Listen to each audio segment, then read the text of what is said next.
उद्देश्य। इस पाठ के अंत में आप निम्नलिखित सीखने में सक्षम हो जाएंगे। कृषि के प्रकारों का वर्णन करना, कृषि पद्धति को परिभाषित करना और भारत में उगाए जाने वाले प्रमुख फसलों की व्याख्या करना, खाद्य फसलों, अन्य खाद्यान्नों और गैर खाद्य फसलों की व्याख्या करना, भारत में प्रौद्योगिकीय और संस्थागत सुधारों की व्याख्या करना, खाद्य सुरक्षा को परिभाषित करना। कृषि के प्रकार। कृषि ग्रामीणों और ग्रामीण क्षेत्रों में निवास करने वाले लोगों के लिए धन अर्जन के सबसे सामान्य स्रोतों में से एक है। इस गतिविधि के द्वारा लोगों को भोजन मिलता है जो उनके अस्तित्व के लिए बहुत आवश्यक है। कृषि से हमें न केवल खाद्यान्न बल्कि विभिन्न उत्पादों, कुछ कच्चे माल भी प्राप्त होते हैं। विकसित हुई नई प्रौद्योगिकियों, सामाजिक सांस्कृतिक प्रथाओं और भौतिक पर्यावरण के लक्षण जैसे विभिन्न मापदंडों के अनुसार समय के अनुसार कृषि के प्रकारों में परिवर्तन हुए हैं। भारत में विभिन्न कृषि प्रणालियां प्रचलित हैं। आइए हम उनके बारे में जानते हैं। कृषि का पहला प्रकार प्रारंभिक जीविका निर्वाह कृषि है। यह खेती की ऐसी तकनीक है जो आज भी सामान्य रूप से उपयोग की जाती है और विभिन्न कारकों जैसे मानसून, मृदा के प्रकार एवं उर्वरता एवं अन्य पर्यावरणीय परिस्थितियों पर निर्भर करती है। इस तकनीक में उपयोग किए जाने वाले कृषि औजार लकड़ी के हल, दाव और खुदाई करने वाली छड़ी है। इसे कर्तन और दहन कृषि भी कहा जाता है। इस प्रकार की कृषि में किसान भूखंड को साफ करके विभिन्न प्रकार के अनाज एवं खाद्यान्न उगाते हैं।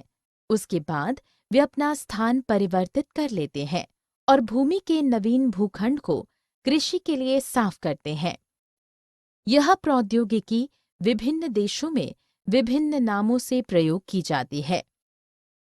यह दी गई सूची देश और विश्व के विभिन्न भागों में कर्तन और दहन तकनीक के विभिन्न नामों को दर्शाती है। कृषि का दूसरे प्रकार गहन निर्वाह कृषि है। इस प्रकार की कृषि में फसलों की उच्च उपज प्राप्त करने के लिए सिंचाई के साथ जैव रसायनों और जैव उर्वरकों की उच्च मात्राओं का प्रयोग किया जाता है। इसका प्रयोग पंजाब, मध्य प्रदेश, उत्तर प्रदेश और राजस्थान के कुछ भागों में किया जाता है। कृषि का तीसरा प्रकार वाणिज्यिक कृषि है। फसलों की उच्च उपज प्राप्त करने के लिए उन्नत प्रौद्योगिकियों, उच्च उपज देने वाली बीज की किस्मों, आधुनिक रासायनिक उर्वरकों एवं पीड़कनाशियों का उपयोग किया जाता है। फसल का वाणिज्यीकरण अलग-अलग राज्यों में अलग-अलग होता है। रोपण विशेष प्रकार की वाणिज्यिक कृषि है, जिसमें बड़े क्षेत्रफल पर ही एक ही फसल उगाई जाती है। चाय, कॉफी। शस्य प्रारूप। भारत में 3 फसल ऋतुएं हैं, रबी, खरीफ और जायद। दी गई सूची बीज बोने, फसल कटाई, मुख्य फसलों एवं उनकी खेती के प्रमुख क्षेत्रों को दर्शाती है। मुख्य फसलें। विभिन्न जलवायु परिस्थितियों के आधार पर भारत में विभिन्न फसलें उगाई जाती हैं।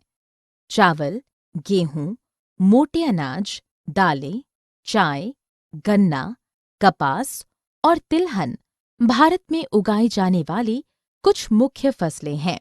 आइए हम उनमें से कुछ के बारे में विस्तार से जानते हैं। चावल। भारत विश्व का दूसरा सबसे बड़ा चावल उत्पादक देश है। यह उच्च तापमान व आर्द्रता और अधिक वर्षा में भली प्रकार होता है। यहाँ दिया गया भारत का मानचित्र प्रमुख चावल उत्पादक क्षेत्रों को दर्शाता है। गेहूं। यह उत्तर भारत की मुख्य खाद्य फसल है। इसे सामान्य वर्षा की आवश्यकता होती है। उत्तर प्रदेश, मध्य प्रदेश, पंजाब, बिहार और हरियाणा कुछ प्रमुख गेहूं उत्पादक राज्य हैं। मोटे अनाज। भारत में बाजरा, ज्वार और रागी प्रमुख मोटे अनाज हैं। वे प्रोटीन और कार्बोहाइड्रेट के समृद्ध स्रोत हैं। प्रमुख मोटे अनाज उत्पादक राज्यों को तालिका में दर्शाया गया है। मक्का, यह खरीफ की फसल है जिसे सामान्य तापमान और वर्षा की आवश्यकता होती है। उत्तर प्रदेश, मध्य प्रदेश, कर्नाटक, बिहार और आंध्र प्रदेश कुछ प्रमुख मक्का उत्पादक राज्य हैं। दालें, ये प्रोटीन की प्रमुख स्रोत हैं। वे कम आर्द्रता में जीवित रहती हैं और उनकी कई किस्में होती हैं, जैसे अरहर, मसूर, चना, उड़द और मूंग। उत्तर प्रदेश, मध्य प्रदेश, राजस्थान, महाराष्ट्र और कर्नाटक प्रमुख दाल उत्पादक राज्य हैं। खाद्यान्नों से अतिरिक्त अन्य खाद्य फसलें। भारत में खाद्य फसलों की विभिन्न किस्में उगाई जाती हैं, जो खाद्यान्न नहीं हैं। गन्ना, तिलहन, चाय, कॉफी, बागवानी फसलें खाद्यान्नों के अतिरिक्त अन्य यानी खाद्य फसलों के उदाहरण हैं।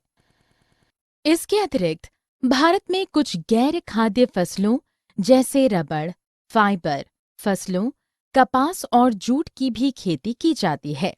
आइए हम एक-एक करके उनके बारे में जानते हैं। गन्ना, भारत गन्ने का दूसरा सबसे बड़ा उत्पादक देश है। यह सामान्य वर्षायुक्त आर्द्र जलवायु की परिस्थितियों में भली प्रकार उगती है। कम वर्षा वाले क्षेत्र में सिंचाई के माध्यम से जल की व्यवस्था की जाती है। गन्ने से चीनी, गुड़, खांडसारी और शीरा जैसे कई उत्पाद बनाए जाते हैं। मुख्य रूप से उत्तर प्रदेश, बिहार, पंजाब, हरियाणा, आंध्र प्रदेश और कर्नाटक आदि में इसकी खेती की जाती है। तिलहन, कुल बोए जाने वाले भारतीय क्षेत्र का लगभग 12% भाग विभिन्न प्रकारों के तिलहनों की खेती करने के लिए उपयोग किया जाता है। सरसों, मूंगफली, नारियल, अरंडी, अलसी, सोयाबीन और सूरजमुखी भारत में उगाई जाने वाली मुख्य तिलहन फसलें हैं। इन तिलहन फसलों में से कुल खेती की लगभग 50% मूंगफली के लिए की जाती है। मुख्य रूप से इसकी खेती गुजरात, आंध्र प्रदेश और तमिलनाडु आदि में की जाती है। चाय, भारत चाय की खेती करने वाले प्रमुख देशों में से एक है। चाय की झाड़ियां ह्यूमस और जीवांशयुक्त सुअपवाहित मृदा में भली प्रकार विकसित होती है। वर्ष भर समान रूप से होने वाली वर्षा की बौछारें इसकी कोमल पत्तियों के विकास में सहायक होती हैं। इसकी खेती मुख्य रूप से असम, पश्चिम बंगाल, केरल, मेघालय, हिमाचल प्रदेश, त्रिपुरा, उत्तराखंड और तमिलनाडु आदि में की जाती है। कॉफी, भारत अच्छी गुणवत्ता की कॉफी की खेती के लिए विख्यात है। भारत में इसकी खेती कर्नाटक, तमिलनाडु और केरल में होती है। आइए अब हम बागवानी फसलों के बारे में जानें। भारत विश्व में प्रौद्योगिकीय और संस्थागत सुधार कृषि ग्रामीण क्षेत्रों के लोगों के लिए आय के प्रमुख स्रोतों में से एक है। सिंचाई संसाधनों के अभाव के कारण देश के कुछ क्षेत्रों के लोग अभी भी मानसून पर निर्भर हैं। उनके पास आधुनिक उपकरण, तकनीकें, संसाधन और उर्वरक और रसायन नहीं है, इसलिए वे फसलों की अच्छी उपज के लिए अभी भी प्राकृतिक उर्वरता पर निर्भर हैं। अधिक जानकारी।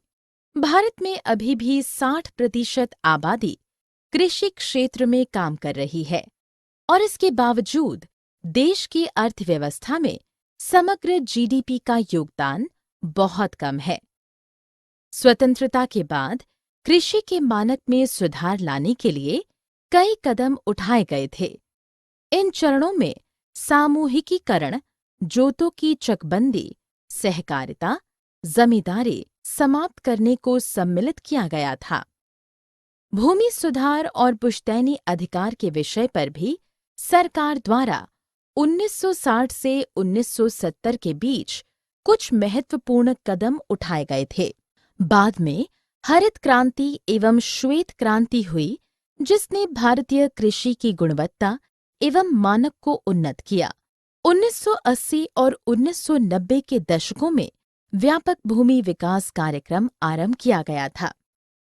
कृषि की बेहतरी के लिए प्राकृतिक आपदाओं के विरुद्ध फसल बीमा स्थापना, ग्रामीण बैंकों एवं किसानों को बहुत कम ब्याज दर पर ऋण सुविधाएं प्रदान करने के लिए ग्रामीण बैंकों एवं सहकारी समितियों की स्थापना जैसे कुछ कदम उठाए गए थे। अब किसानों को भारत सरकार द्वारा कई अन्य योजनाएं जैसे किसान क्रेडिट कार्ड यानी केसीसी, व्यक्तिगत दुर्घटना बीमा योजना यानी PAIS प्रदान की जाती है। आकाशवाणी और दूरदर्शन पर किसानों हेतु जानकारी प्रदान करने के लिए मौसम पूर्वानुमान रिपोर्ट और विशेष कार्यक्रम भी प्रसारित किए जाते हैं। स्वतंत्रता के बाद विनोबा भावे से प्रेरित श्री वी रामचंद्र रेड्डी नाम के एक व्यक्ति ने 80 भूमिहीन किसानों को उनके आर्थिक कल्याण के लिए अपनी 80 एकड़ भूमि दान कर दी। इसे भूदान के नाम से जाना जाता है। कृषि देश के सकल घरेलू उत्पाद में महत्वपूर्ण भूमिका निभाती है। भारतीय सकल घरेलू उत्पाद में कृषि विकास का प्रतिशत वर्ष खाद्य सुरक्षा। भोजन लोगों की एक आधारभूत आवश्यकता है। यह दैनिक गतिविधियां संपन्न करने के लिए ऊर्जा प्रदान करता है। जिन लोगों को भोजन नहीं मिलता, उन्हें खाद्य सुरक्षा का अभाव है। इन लोगों में से अधिकतर आर्थिक रूप से कम विकसित राज्यों से संबंधित हैं। सभी लोगों को भोजन उपलब्ध कराने के लिए सरकार ने राष्ट्रीय खाद्य सुरक्षा प्रणाली की रचना की। इसके 2 घटक हैं, 1 बफर स्टॉक और 2 सार्वजनिक वितरण प्रणाली यानी PDS। Food corporation of India यानी FCI सरकार द्वारा घोषित न्यूनतम समर्थन मूल्यों यानी MSP पर किसानों से खाद्यान्न की अधिक प्राप्ति एवं उसके भंडारण की व्यवस्था करती है, जबकि ग्रामीण क्षेत्रों के निर्धन लोगों के लिए सहायकी प्रदान किए गए मूल्य पर खाद्यान्नों का वितरण सार्वजनिक वितरण प्रणाली द्वारा किया जाता है। सरकार किसानों को वित्तीय लाभ प्रदान करने के लिए कृषि उपकरणों, उर्वरकों, जल और विद्युत पर सहायकी प्रदान करती है। हरियाणा और पंजाब जैसे कुछ राज्यों में गेहूं और धान की फसलों और उन पर प्राप्त होने वाले न्यूनतम समर्थन मूल्यों के लिए ही अधिक उगाया जा रहा है। हमारे समाज में उपभोक्ताओं को गरीबी रेखा से नीचे यानी BPL और गरीबी रेखा से ऊपर यानी APL में वर्गीकृत किया जाता है। BPL परिवारों से संबंधित कुछ उपभोक्ताओं को वास्तव में उनका हक नहीं मिल पा रहा है। यदि सरकार उपयुक्त कृषि अवसंरचना ऋणों की सुविधा उपलब्ध कराती है और फसल उत्पादन बढ़ाने के लिए नई प्रौद्योगिकी के प्रयोग को बढ़ावा देती है और खाद्यान्नों के उचित भंडारण की व्यवस्था करती है, तो प्रत्येक जिला और ब्लॉक को खाद्यान्नों के पैदावार में आत्मनिर्भर बनाया जा सकता है। क्योंकि जनसंख्या बढ़ाई जा रही है और लोग कृषिगत भूमि का उपयोग शहरीकरण के प्रयोजनों के लिए कर रहे हैं, इससे भविष्य में गंभीर समस्या उत्पन्न होगी। बड़े किसान जल गहन फसलों का उत्पादन करने के लिए अधिक से अधिक भूजल निकालने हेतु नलकूपों का अत्यधिक उपयोग करने के लिए निःशुल्क विद्युत का दुरुपयोग कर रहे हैं। कृषि पर वैश्वीकरण का प्रभाव। वैश्वीकरण इस विश्व के लिए नया नहीं है, भले ही यह ब्रिटिश काल में किया गया था। सारांश। हमने जो कुछ सीखा है उसे संक्षेप में दोहराएं। भारत के विभिन्न भागों में आदिम निर्वाह कृषि, गहन निर्वाह कृषि एवं वाणिज्यिक कृषि जैसी विभिन्न प्रकार की कृषि प्रचलित है। रोपण एक विशेष प्रकार की वाणिज्यिक कृषि है जिसमें एक ही फसल विशाल क्षेत्रफल में उगाई जाती है। भारत में 3 शस्य ऋतुएं हैं: रबी, खरीफ और जायद। चावल, गेहूं, बाजरा, दालें, चाय, गन्ना, कपास और तिलहन भारत के विभिन्न क्षेत्रों में उगाई जाने वाली प्रमुख फसलें हैं। गन्ना, तिलहन, चाय, कॉफी बागवानी फसलें हैं जो भारत में उगाए जाने वाले खाद्यान्नों के अतिरिक्त अन्य खाद्य फसलों के उदाहरण हैं। रबर, फाइबर, कपास और जूट जैसी कुछ गैर खाद्य फसलों की भी भारत में खेती की जाती है।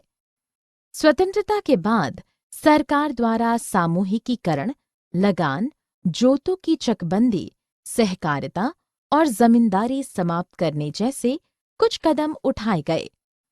कृषि की बेहतरी के लिए प्राकृतिक आपदाओं के विरुद्ध फसल बीमा, ग्रामीण बैंकों की स्थापना और बहुत कम ब्याज दर पर किसानों को ऋण उपलब्ध करने के लिए सहकारी समितियां बनाने जैसे कुछ कदम उठाए गए। अब भारत सरकार द्वारा किसानों को किसान क्रेडिट कार्ड, व्यक्तिगत दुर्घटना बीमा योजना प्रदान की जाती है। भारतीय सकल घरेलू उत्पाद में कृषि वृद्धि का प्रतिशत वर्ष दर वर्ष घटता जा रहा है। सरकार द्वारा कृषि का आधुनिकीकरण करने कुछ अनुसंधान केंद्रों, कृषि विश्वविद्यालयों, पशु प्रजनन केंद्रों, बागवानी विकास केंद्रों आदि की स्थापना की गई। जिन लोगों को भोजन नहीं मिलता वे खाद्य सुरक्षा की कमी का सामना कर रहे हैं।